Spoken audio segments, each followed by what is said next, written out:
¿Por qué un gato se va de la casa? Porque los dedos se arrugan en el agua. ¿Cuáles son las causas de la osteoporosis? ¿Cómo se cultiva el cacao? Presentamos Oigamos la Respuesta, el podcast de preguntas y respuestas del Instituto Centroamericano de Extensión de la Cultura, ICQ. Desde Capellades de Alvarado, Cartago, Costa Rica, el señor Alan Araya Ulloa nos pregunta: ¿qué son las esclusas como las del Canal de Panamá? Oigamos la respuesta. Las esclusas son como compartimentos parecidos a piscinas muy grandes que se construyen en los canales por donde pasan los barcos. Sirven para que estos puedan navegar por terrenos que no son planos. Permiten subir o bajar de nivel en canales donde el agua no siempre está a la misma altura. El sistema funciona así. Imagínese un canal con dos partes, una más alta y otra más baja, separadas por una esclusa con puertas a ambos lados. Cuando un barco llega, entra en la esclusa y se cierran las puertas. Si el barco necesita subir, la esclusa se llena de agua, haciendo que el barco flote hacia arriba. Por el contrario, si el barco necesita bajar, el agua se vacía y el barco desciende. Luego se abre la puerta para que el barco siga su camino. Este sistema es fundamental para que los barcos puedan atravesar canales hechos en terrenos con desniveles. El Canal de Panamá es una obra de ingeniería impresionante, construida a principios del siglo XX, que permite el paso entre el Océano Pacífico y el Océano Atlántico. Tiene 77 kilómetros de longitud y gracias a las esclusas, los barcos pueden cruzar sin problemas a pesar de que el terreno no es plano. Por ejemplo, el punto más alto del canal está en el lago Gatún, a unos 25 o 26 metros sobre el nivel del mar. Los barcos van subiendo por las esclusas hasta llegar al lago, lo atraviesan y luego descienden hasta el otro océano usando más esclusas. Un dato interesante es que cada esclusa necesita unos 300,000 litros de agua para llenarse. Esa agua proviene del lago Gatún, que a su vez se alimenta de lluvia y de ríos cercanos. Las compuertas de las esclusas deben ser muy fuertes, ya que deben soportar el peso del agua y del barco. En cada tramo, los barcos suben o bajan entre 6 y 9 metros, dependiendo de la esclusa. Gracias a este ingenioso sistema, el Canal de Panamá es considerado una de las maravillas del mundo moderno, según la Sociedad Estadounidense de Ingenieros Civiles.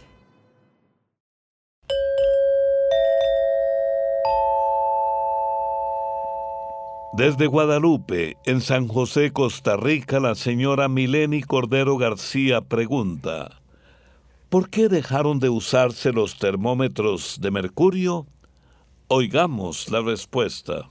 Actualmente, no se recomienda usar termómetros de vidrio con mercurio para tomar la temperatura de personas o animales, porque el mercurio es una sustancia muy venenosa. Si un termómetro de mercurio se rompe, este libera vapores tóxicos que pueden causar daño a la salud. Imagínese el peligro si un niño pequeño muerde el termómetro y lo quiebra. Esto sería muy peligroso, ya que podría sufrir daños graves en su cuerpo. Incluso inhalar los vapores que produce puede ser peligroso. El mercurio puede afectar órganos importantes como el cerebro, los pulmones, el sistema nervioso, los riñones, el estómago, la piel y hasta los ojos. Además, debilita las defensas del cuerpo, dejando a la persona más propensa a padecer de otras enfermedades. Por estas razones, en los últimos años se han ido dejando de usar los termómetros que tienen mercurio, así como otros aparatos médicos que también contienen mercurio, como los que miden la presión arterial. Ahora, en su lugar, se utilizan opciones más seguras, como termómetros con alcohol coloreado o sustancias similares que no son venenosas, o también los termómetros digitales que son muy prácticos. De manera que, aunque los termómetros de mercurio eran muy exactos, ahora se prefiere no usarlos, pues los riesgos para la salud y el ambiente superan sus beneficios. Incluso desecharlos puede causar contaminación, porque el mercurio contamina el suelo y el agua. Envíennos sus preguntas al apartado 2948-1000 San José, Costa Rica. También nos pueden contactar al correo electrónico isq@isq.org o encuéntrennos en Facebook como Oigamos la Respuesta. ¿Sabía que los árboles bloquean el ruido? Las hojas y ramas de los árboles absorben y desvían las ondas del sonido. Una razón más para sembrarlos sobre todo en las ciudades. Esto y más en Oigamos la Respuesta. Enviar sus preguntas ahora es muy sencillo. Ingrese a la página oficial del ICQ, isq.org. Ahí encuentra el enlace de WhatsApp donde directamente puede enviarnos cualquiera de sus dudas. Por ejemplo, desde Alajuela, Costa Rica, el señor Byron Ortega pregunta lo siguiente: ¿podrían decirme si todos los peces vomitan como nosotros? Oigamos la respuesta. El vómito es algo común en muchos animales, pero ¿pueden vomitar los peces? Es una pregunta que ha intrigado a algunos científicos y amantes de los peces durante mucho tiempo, pero sigue siendo un asunto que aún requiere más estudios. Algunos expertos han encontrado que ciertos peces sí expulsan el contenido de su estómago por la boca, pero esto no sucede con frecuencia. Puede ocurrir por varias razones.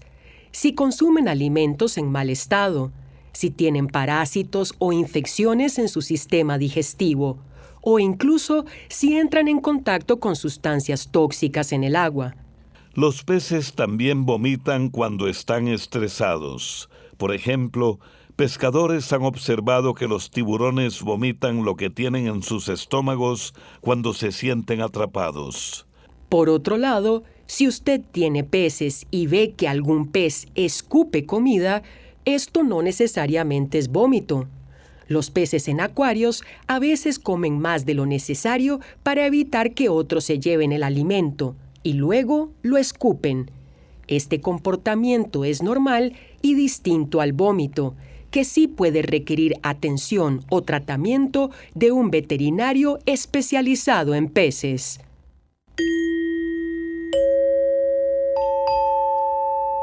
Quisiera conocer la historia de un misterioso barco llamado Baichimo que navega sin tripulación desde 1931. Es lo que nos pide un estimable oyente de San José, Costa Rica. Oigamos la respuesta.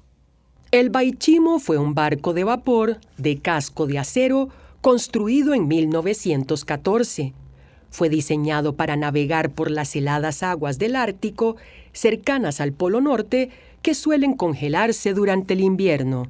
Después de la Primera Guerra Mundial, el barco fue adquirido por la Compañía de la Bahía de Hudson en 1921 y se utilizó principalmente para el comercio de pieles en el Ártico canadiense.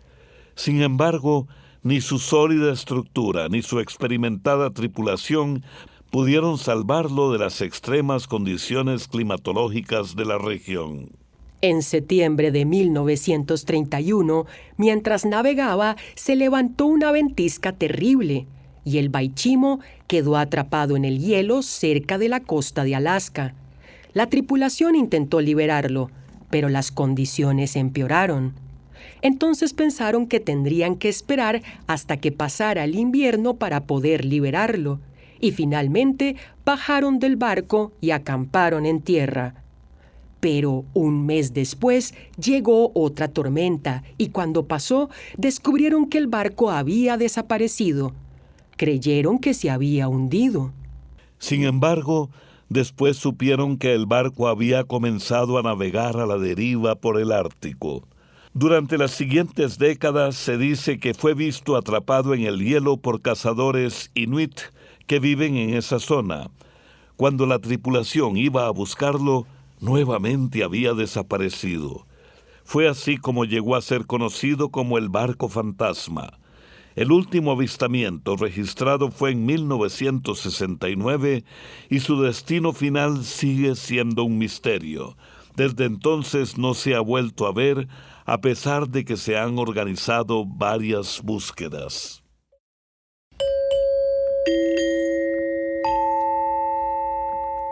Recuerde, puede disfrutar de este programa en su versión podcast en nuestro canal de YouTube de Oigamos la Respuesta. Ahí puede suscribirse y darle me gusta. Desde Madrid, Nicaragua, el señor Eugenio Martínez pregunta: ¿cómo se cierran los sacos de arroz y azúcar que tienen una costura que con solo jalar el hilo se deshace todo el cosido? ¿Qué tipo de nudo o cómo es que se cierran estos sacos? Oigamos la respuesta. Hoy en día, los sacos de arroz y azúcar se cierran con máquinas que hacen lo que se conoce como costura en cadena deslizante. Estas máquinas hacen una puntada que permite jalar un hilo para que la costura se suelte sin esfuerzo. Esta puntada no requiere de nudos ni remates al final. El proceso funciona así. El operario coloca los sacos llenos de arroz o azúcar en fila y utilizando una maquinita de coser manual, los va cosiendo rápidamente sin parar. Al final, corta la costura que quedó entre un saco y otro y listo. Cada saco queda perfectamente cerrado y fácil de abrir. En el pasado el trabajo era mucho más complicado. Los sacos hechos de yute o manta se cerraban manualmente uno por uno. Se usaban unas agujas grandes, rectas o curvas. La boca del saco se doblaba unas 3 veces y después se cerraba con un pespunte como el que se les hace a los manteles. Para asegurar el cierre se hacía un nudo grueso. Para hacerlo se metía la aguja y se arrollaba el hilo en la aguja dándole varias vueltas. Después se sacaba la aguja a la vez que se jalaba el hilo para que se formara un nudo gordo. Esto se repetía otra vez para que quedaran 2 nudos gordos. Para abrirlos era necesario cortar el hilo con un cuchillo. Había trabajadores que llegaban a ser muy hábiles en el arte de cerrar sacos, pero con el tiempo llegaron otras opciones más prácticas, como la máquina de costura deslizante, que es la que generalmente se utiliza en la actualidad. También pueden contactarnos a través de un mensaje de WhatsApp al teléfono código de área 506, número 8485-5453, o háganos sus preguntas al teléfono código de área 506, número 22 25 52 38, o al número 22 25 53 38. ¿Sabía que la epilepsia es un trastorno provocado por el aumento de la actividad eléctrica normal del cerebro? Ese aumento de descargas eléctricas es lo que provoca las convulsiones y otros síntomas propios de esta enfermedad. Esto y más en Oigamos la Respuesta. Desde Pueblo Nuevo, Estelí, Nicaragua, el señor Carlos Vidal Lira Rodríguez pregunta: ¿es el Cocibolca el lago de agua dulce más grande? Oigamos la respuesta. El lago Cocibolca, también conocido como el Gran Lago de Nicaragua, es el lago de agua dulce más grande de Centroamérica. Tiene una extensión de 8.264 kilómetros cuadrados y su profundidad máxima es de 45 metros, mientras que en promedio tiene 13 metros de profundidad. Dentro de este lago hay más de 400 isletas, 3 islas y 2 volcanes. Por su tamaño, Los conquistadores españoles lo llamaron la Mar Dulce y es tan especial que es el único lago de agua dulce del mundo donde hay tiburones y peces sierra.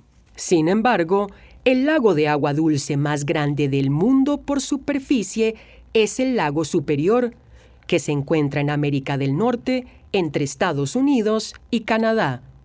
Este lago tiene una superficie de 82.100 kilómetros cuadrados, así que es unas 10 veces más grande que el lago Cocibolca en superficie. Ahora bien, si hablamos del lago con mayor cantidad de agua, el ganador es el lago Baikal, que se encuentra en Siberia, Rusia. Aunque en superficie es más pequeño que el lago Superior, es más profundo. Esto le permite almacenar una cantidad enorme de agua, tanto así que el lago Baikal contiene alrededor del 20% del agua dulce no congelada del mundo. A continuación les compartimos una frase de Heráclito, filósofo griego. Ningún hombre pisa 2 veces el mismo río, porque no es el mismo río y él no es el mismo hombre.